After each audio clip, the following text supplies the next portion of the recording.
It's not every day that you see politicians in handcuffs, but this week, right here in New York City, 4 elected officials were arrested during a Fight for 15 minimum wage protest. One of them, Councilman Mark Levine, is here with me today to discuss why he was arrested, what he was protesting, and what the implications of it might be. Councilman, first of all, I want to thank you for being here. It's great to be here. It sounds like you had kind of an eventful week. It has been, I think. Very good. And I want to encourage our viewers. We're going to be discussing minimum wage today, some of the potential outcomes of Donald Trump's presidency on New York City. Feel free to leave questions in the comments. We'll try to get to them before the show is over. Councilman, I want to start with just simply what happened. I've read a few articles, but I always love hearing it firsthand. So you could tell me a little bit about Tuesday and what went down? Well, look, there's been a fight for 4 years now to raise the minimum wage to $15. And a national day of action was planned on Tuesday. Actually, it was planned before we knew the results of the election, but the Trump victory, I think, added even more urgency to the cause. And we had an incredible demonstration in front of a McDonald's down near Wall Street, calling for livable wages for fast food workers and other low-wage workers all across the country. It's a very basic concept that if you work hard and play by the rules, you should not live in poverty. But someone making $7.50 an hour, $8 an hour, you can't provide for a family. And so we are calling for a national increase of the minimum wage to $15. And there were activists all over the country who were making that statement loudly and proudly on Tuesday. And obviously, it was disruptive. I mean, there were 26 people, I think, in total arrested. 4 of them were elected officials. Yeah. What exactly were you arrested for? What was like the charge that they tried to bring against you? Well, we organized a rally in front of the McDonald's, and at one point we sat down to stop traffic. Only for a few minutes, wasn't during rush hour, but it made a powerful statement that we are not going to back down, even in this era of Trump. Yes, we have to focus on winning elections, but we have to advocate for progressive victories at all levels of government, even now. And by getting arrested, I think we showed our commitment to the cause. It brought national attention to this fight. And we've scored victories which we want to build on. Cities like Los Angeles, Seattle have already passed $15 minimum wage laws. Right. The state of New York, the state of California. But you shouldn't have to live in a progressive city or state to have basic rights of economic justice. I remember I actually covered this issue. I went to one of these rallies in April, and Governor Cuomo at the time had said that in the new state budget, state workers, I believe, were going to receive $15 minimum wage. What has been the effect of that? What's sort of come of that in the last few months since he made that announcement? Well, that was a great step, and we've gone even further now. The law has been passed to raise the minimum wage in New York State to $15 an hour. It'll be phased in over several years. Similar bills have passed in California and other cities. This is going to be a game change for low-wage workers. People probably have a sense of this, but there are 60 million workers in America who earn under $15 an hour. Wow. Almost half of the American workforce. So if we can raise the minimum wage, it's going to have a profound impact on the livelihood of tens of millions of American families. It'd be an incredible advance for economic justice. And the principle that these people who are working hard, who are putting in long hours, who are running this economy and running sectors like fast food, just deserve to earn fair compensation. When you hear it from you, it sounds like this great, perfect plan. More people will get more money. Low-wage workers will be able to live a lifestyle that they can't currently live right now. As you mentioned, there are millions of people in the States who are, living in poverty, who are food insecure, who need this money, who need this bump. But this is a controversial bill. I mean, if it wasn't, then it would be happening. There are a lot of opponents who think that the minimum wage increase will cause job loss across the country. It'll force businesses to cut their staff. What do you say to those people? I mean, how do we find some compromise in the middle and prove that this could work? Well, look, the facts are in on this. There have been cities and localities raising the minimum wage, including like New York and elsewhere, and time again, it's been shown to have no negative impact on the number of jobs. New York City's job market is booming now. We're creating jobs at nearly a record pace here. You're putting more money into the economy when you're putting it into the hands of low-wage workers. They're going to go out and they're going to spend more at local stores, and they're going to take their family out to eat, and that's going to circulate locally. When you give millionaires and billionaires tax cuts, they squirrel it away. they don't change their spending. It doesn't have the kind of stimulative impact. So raising the wage at this level has been shown time and time again to put money in the hands of the people who need it without impacting job creation. This really is sensible legislation, and we want every worker in the country to benefit from this. Now that the state government has increased the minimum wage, I mean, you guys are still protesting here in New York. What's the short-term goal for you, at least, for workers that don't work for the New York State? Well, first of all, this is applying to private sector workers in New York as well. Any worker now, it started earlier just with people who work for the government now. And when does that go into effect?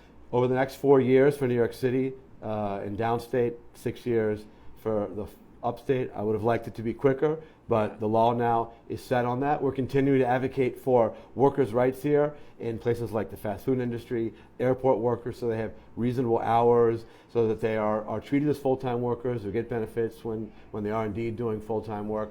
But we want to go beyond New York. And the fact here, Isaac, is that we Democrats had a pretty disastrous election cycle last month at the national level and at the state level. But Democrats control the mayoralty and the city council in almost every big city in America, and we do control state houses in many of the most populous states.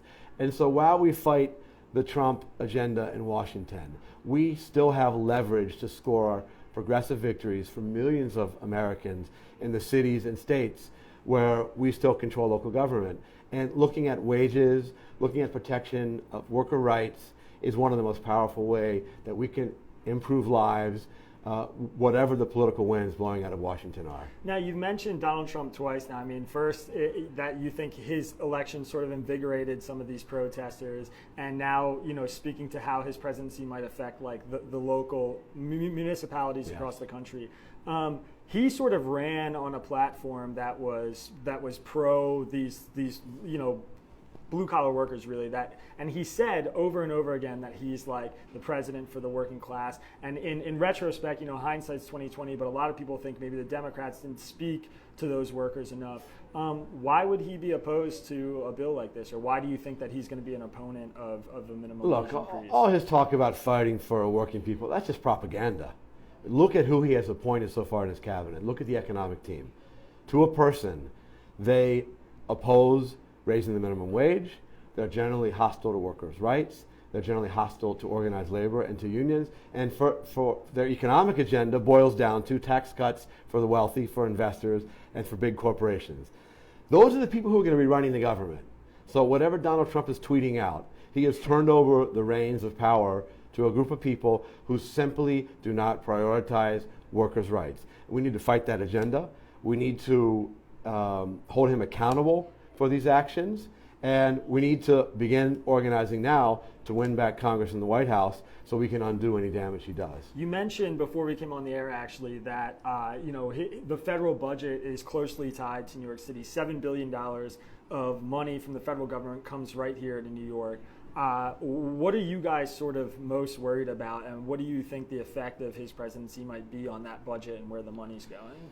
Well, we're first worried about protecting New Yorkers, particularly undocumented immigrants, Muslim New Yorkers, and other groups who have been targeted explicitly during his campaign, and people who have reason to fear this cabinet that's been appointed.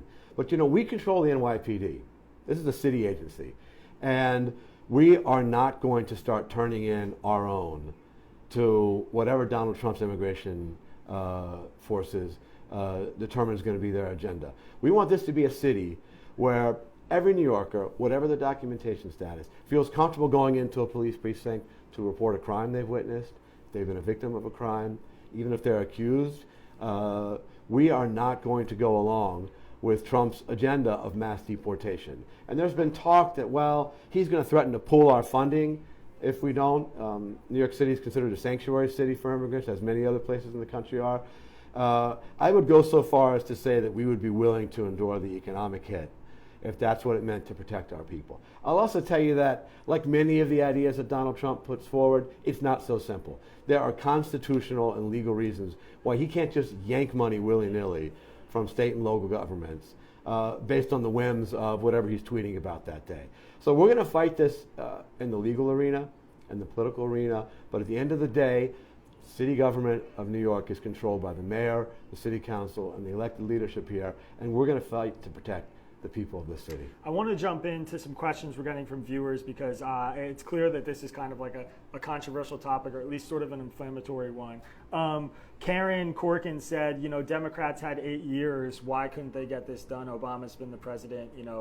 How come it's like this is something that we're doing now? He didn't control Congress, and they opposed him at every turn on every attempt to raise the minimum wage. But his presidency has been a time of gains for workers. He inherited an economy losing 750,000 jobs per month and turned it around to be an economy which is generating on average 200,000 jobs a month. And we got a job report out this morning showing unemployment dropping again.